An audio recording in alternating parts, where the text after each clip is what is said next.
Salam Garuda, kesejahteraan senantiasa selalu menaungi Indonesia daripada Tuhan Yang Maha Esa. Saat ini saya ingin berbicara mengenai suatu konflik yang terjadi di Israel dan Palestina. Nah, sesuatu yang berbeda justru kali ini terjadi di Indonesia. Sepanjang kita mengikuti kebijakan pemerintah selama ini terkait Israel dan Palestina, bahwa hanya dalam pemerintahan yang sekarang yang dapat dikatakan kebijakannya berbeda dengan kebijakan pemerintah sebelumnya. Bahwa kebijakan pemerintah sebelumnya dapat dikatakan bahwa Indonesia bersikap netral, terlepas dari apa latar belakang agama saudara ya. Kita sama tahu bahwa dunia Arab ya, katakanlah Mesir, Arab Saudi ya, Yordania, dapat dikatakan hampir selalu mengambil sikap diam atas konflik yang ada di Israel dan Palestina. Yang saya maksudkan mengambil posisi diam ini bukan daripada sisi kemanusiaan. Untuk bantuan kemanusiaan ya mereka sama dengan Indonesia seperti selama ini tetap jalan ya. Tetapi untuk urusan dukung-mendukung perang ya mereka lebih cenderung mengambil posisi diam bahkan sampai sekarang ini. Dan Indonesia membuat langkah yang berbeda dengan negara-negara Arab. Ini bisa dikatakan lucu, terutama Indonesia dengan Malaysia ya, yang sangat panas kelihatannya dengan keadaan di sana. Sementara negara-negara Arab mengambil posisi diam. Mereka hanya menjalankan misi kemanusiaan. Selebihnya mereka paling mengarahkan kepada gencatan senjata dan perdamaian. Jadi misi kemerdekaan berbeda dengan misi perdamaian ya. Kita harus paham itu. Jika misinya perdamaian, maka langkah yang diambil adalah negosiasi diplomatis. Mengajak duduk bersama bagaimana jalan keluarnya supaya Palestina boleh merdeka. Kalau memang Palestina benar-benar ingin merdeka ya, jadi dibicarakan antara kedua belah pihak. Tetapi jika misinya adalah mengusahakan kemerdekaan, bahkan pernyataan yang kita dengar adalah bahwa Palestina harus merdeka, bahwa Indonesia berhutang kepada Palestina, hutang kemerdekaan. Sebenarnya saya tidak ikut berhutang ya, saya tidak tahu hutang itu datangnya dari mana. Entahlah, kalau kalian merasa berhutang silakan. Kita dan dunia masih berhutang kepada rakyat Palestina. Kita tidak punya hubungan, baik Israel juga. Tapi hubungan kemanusiaan memang tetap jalan ya. Yang saya katakan tidak punya hubungan tadi ya karena memang sampai saat ini Palestina bukan suatu negara. Jadi bagaimana kita membina hubungan kepada bangsa yang memang belum menjalankan seperti itu. Perbedaan antara bangsa dan negara itu ya boleh saya definisikan seperti ini, bahwa di dalam negara kita Indonesia ini kita terdiri dari banyak, ada bangsa Batak, ada bangsa Jawa, ada bangsa Dayak dan lain-lain ya. Terlalu lama untuk menyebutkan semuanya ya. Jadi suku itu adalah juga bangsa. Di Indonesia, negara Indonesia terdiri daripada banyak bangsa.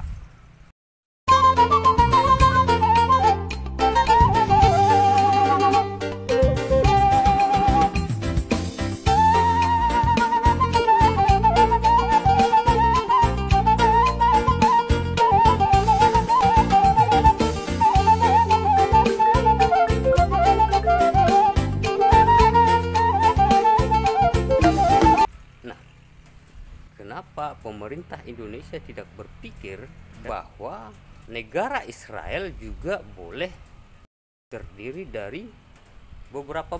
Faktanya sekarang adalah bahwa negara Israel memang terdiri dari beberapa bangsa. Memang ada bangsa yang dominan ya, Yahudi. Suku Israel yang lainnya ya ada juga di sana. Memang lebih banyak suku Yahudi, pengakuan mereka seperti itu. Ada orang Arab di Palestina. Ada orang menyebut mereka Palestina. Ada juga yang mengaku mereka orang Kanaan. Dan kalau kita lari kepada penganut Samaritan ya, orang Samaria itu sebenarnya terdiri daripada banyak bangsa. banyak suku bangsa. Sampai sekarang Samaritan itu ada di Israel, itu sebenarnya ada bangsa lain. Bisa jadi mereka adalah orang Persia, orang Syria yang dulu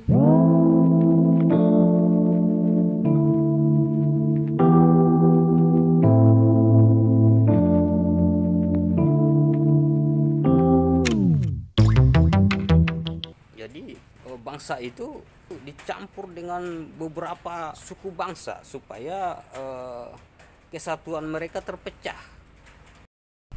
Jadi di Israel itu terdiri daripada banyak suku bangsa, dan sampai sekarang negara Israel itu melindungi 20% daripada jumlah penduduknya saat ini yang adalah suku bangsa lain. Mereka berada di dalam naungan satu negara, yaitu negara Israel. Indonesia telah berhasil menyatukan banyak bangsa menjadi satu negara, yaitu negara Indonesia. Kenapa? Pemerintah Indonesia tidak sedikit pun melihat celah ini. Jika misi kita perdamaian, ya, ini sebenarnya sesuatu yang bagus untuk diangkat. Selama ini 2 juta penduduk daripada Israel, mereka hidup aman tentram, damai sejahtera, berada di bawah naungan negara Israel.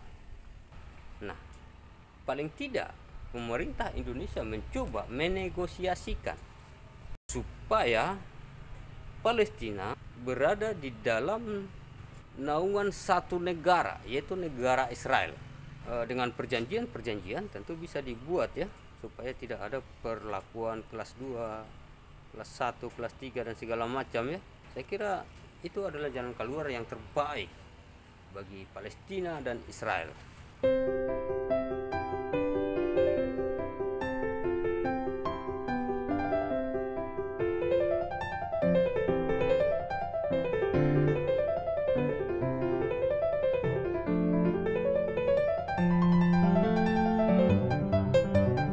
Dan kalau saya mau jujur Bapak Ibu, sangat jujur, Palestina itu bukan musuh Israel. Israel sangat sayang dan sangat menerima orang Palestina, dan orang Palestina sangat juga sayang Israel. Palestina dan Israel harus tahu mereka bersaudara, mereka kerja bersama. Aku orang Israel, aku tahu di Yerusalem.